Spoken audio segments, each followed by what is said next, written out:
अगर आपके पास bank account नहीं है तो आप कई फाइनेंशियल सेवाओं के इस्तेमाल से पीछे रह सकते हैं। जैसे कि अगर आपको पैसे की इमरजेंसी जरूरत पड़ जाती है तो बैंक आपकी मदद करता है। ऐसे और भी सेवाएं हैं जो कि आप एक बैंक अकाउंट खुलवा कर इन सभी सेवाओं का फायदा ले सकते हैं। यहाँ पर आपको एक नया बैंक अकाउंट खुलवाने के लिए कुछ जरूरी बातों को ध्यान में रखना है, जैसे कि आपको किस तरीके का अकाउंट खुलवाना है, क्योंकि इसमें भी अलग अलग तरीके के अकाउंट होते हैं। जैसे कि सेविंग अकाउंट होता है, करंट अकाउंट होता है। तो यहाँ पर आपको डिसाइड करना है कि आपको कौन सा अकाउंट खुलवाना है। इसमें दूसरा सवाल आता है कि एक बैंक अकाउंट ओपन करने के लिए आपकी उम्र कितनी होनी चाहिए और एक बैंक अकाउंट खोलने के लिए आपको क्या क्या डॉक्यूमेंट्स लगेगा। इन सारे सवालों के जवाब हम आगे देखेंगे। सो नमस्कार, स्वागत है आपका इस वीडियो में। तो यहाँ पर हम सबसे पहले ये समझते हैं कि ये बैंक अकाउंट आखिर में होता क्या है। इसमें हम थोड़ा सा बेसिक समझेंगे ताकि आपको आगे की सारी बातें अच्छी तरीके से समझ में आए। तो देखिए, बैंक अकाउंट एक ऐसा खाता है जहां पर आप अपने पैसे को जमा कर सकते हैं, जरूरत पड़ने पर निकाल भी सकते हैं और कई तरह के फाइनेंशियल सेवाओं का लाभ उठा सकते हैं।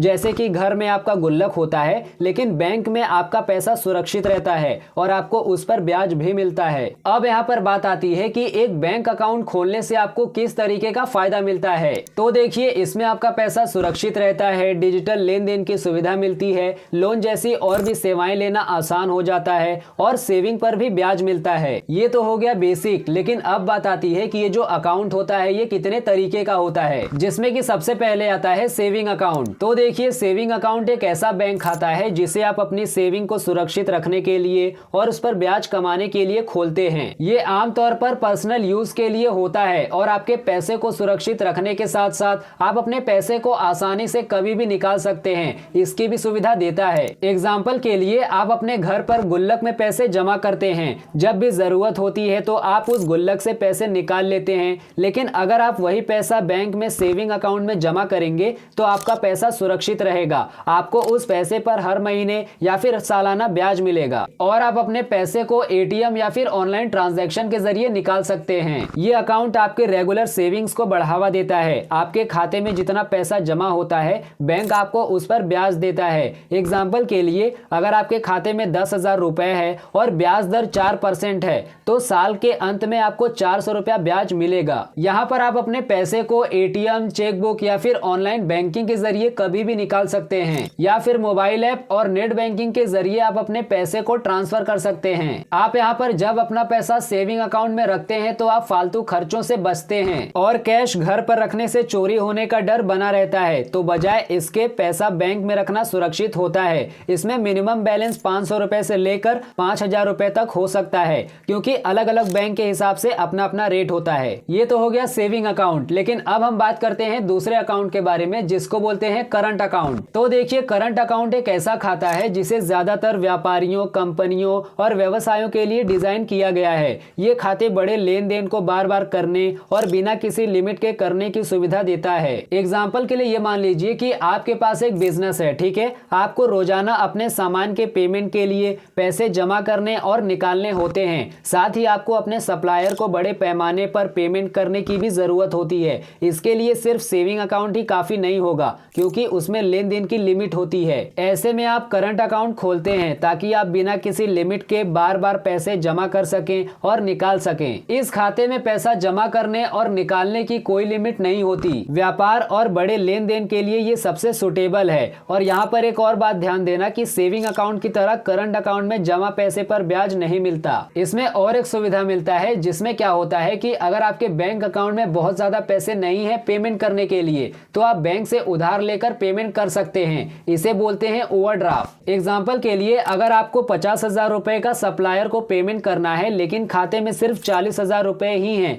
तो बैंक 10,000 रुपए उधार देता है। करंट अकाउंट में मिनिमम बैलेंस बनाए रखना अनिवार्य होता है। ये बैलेंस सेविंग अकाउंट की तुलना में ज्यादा होता है। व्यापार में अक्सर दिन भर में कई बार लेन देन होता है। करंट अकाउंट इस जरूरत को पूरा करता है। इसमें आपको कुछ सावधानियों को ध्यान में रखना है, जिसमें कि सबसे पहले आता है मिनिमम बैलेंस को बना के रखना, नहीं तो आपके ऊपर पेनल्टी लगेगी। उसके बाद दूसरा आता है ओवरड्राफ्ट का इस्तेमाल सोच समझ के करना है, केवल व्यावसायिक जरूरतों के लिए इसका इस्तेमाल करना। अब यहाँ पर बात आती है कि एक बैंक अकाउंट खुलवाने के लिए आपकी एज कितनी होनी चाहिए। तो देखिए, भारत में एक बैंक अकाउंट खोलने के लिए आमतौर पर मिनिमम एज जो है वो 18 साल होनी चाहिए। इसका कारण है कि 18 18 साल की उम्र के बाद व्यक्ति को कानूनी रूप से एडल्ट माना जाता है। वो अपने डॉक्यूमेंट्स के आधार पर स्वतंत्र रूप से खाता खोल सकता है। लेकिन अगर आपकी उम्र 18 साल से कम है तो भी आप अपना बैंक अकाउंट खोल सकते हैं। इसमें सबसे पहले आता है माइनर अकाउंट, यानी 10 साल या फिर उससे ज्यादा उम्र के बच्चे अपना सेविंग अकाउंट खुलवा सकते हैं। इसमें माता पिता या फिर गार्जियन की देखरेख जरूरी हो सकती है। माइनर अकाउंट को सेविंग और एजुकेशनल जरूरतों के लिए बनाया जाता है। 18 साल के बाद माइनर अकाउंट को रेगुलर सेविंग अकाउंट में बदल दिया जाता है। इसमें दूसरा आता है जॉइंट अकाउंट, यानी माता पिता के साथ मिलकर जॉइंट अकाउंट खोल सकते हैं। जब बच्चा 18 साल का हो जाता है तो खाता उसे ऑटो ट्रांसफर हो सकता है। अगर आप 18 साल से कम होंगे तो जो भी आपकी लेन देन की लिमिट होगी वो कम हो सकती है। अब यहाँ पर बात आती है कि अकाउंट खोलने का क्या प्रोसेस है, जिसमें कि सबसे पहले आता है बैंक का चुनाव करना। यानी जब आप बैंक खाता खोलने का फैसला करते हैं तो सबसे जरूरी बात यह है कि आप सरकारी बैंक और प्राइवेट बैंक के बीच तुलना करें।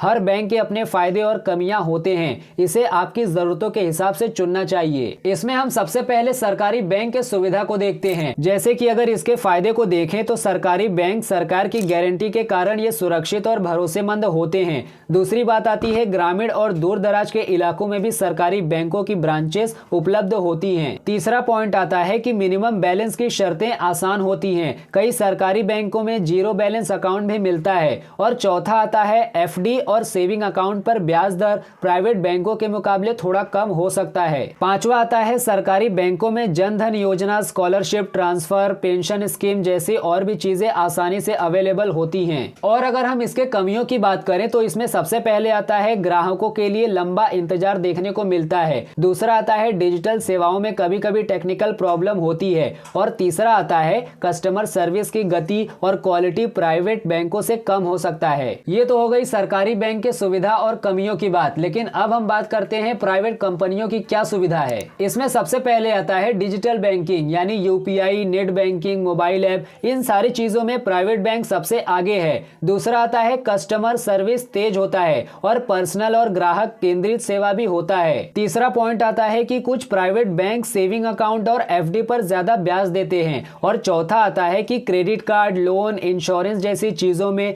कई मॉडर्न ऑप्शंस होते हैं। और पांचवा आता है बड़े शहरों में प्राइवेट बैंकों की ब्रांचेस और एटीएम आसानी से अवेलेबल होते हैं। अब यहाँ पर बात आती है कि आपको बैंक अकाउंट खोलने के लिए किस किस तरीके का डॉक्यूमेंट लगेगा। तो इसमें सबसे पहले आता है Aadhaar card, PAN card, passport size photo और एड्रेस प्रूफ जैसे कि बिजली का बिल, और इसके साथ साथ इसके जेरोक्स लगेंगे। उसके बाद आपको बैंक के ब्रांच में जाकर फॉर्म भरना है। इसके साथ साथ आपको सभी डॉक्यूमेंट के जेरोक्स अटैच करके बैंक अधिकारियों को देना है। उसके बाद आपको एक मिनिमम बैलेंस अमाउंट आपके बैंक अकाउंट में जमा करना है, 1000 रुपया, 2000, जो भी आपके बैंक अकाउंट के रूल्स एंड रेगुलेशन हो। यहाँ पर आपको एक बात ध्यान रखनी है कि जो भी आपका बैंक अकाउंट है उसमें आपको मिनिमम बैलेंस बना कर रखना है। अगर आपका मिनिमम बैलेंस कम हुआ तो आपके ऊपर पेनल्टी चार्ज लगेगा। फिर कुछ टाइम बाद आप अपना डेबिट कार्ड, पासबुक और चेकबुक ले सकते हैं। सो आई होप आपको सारी चीजें एकदम अच्छी तरीके से समझ में आ गई होंगी। बाकी हम फिर मिलते हैं नेक्स्ट वीडियो में। तब तक आप हंसते रहिए, खेलते रहिए और मुस्कुराते रहिए।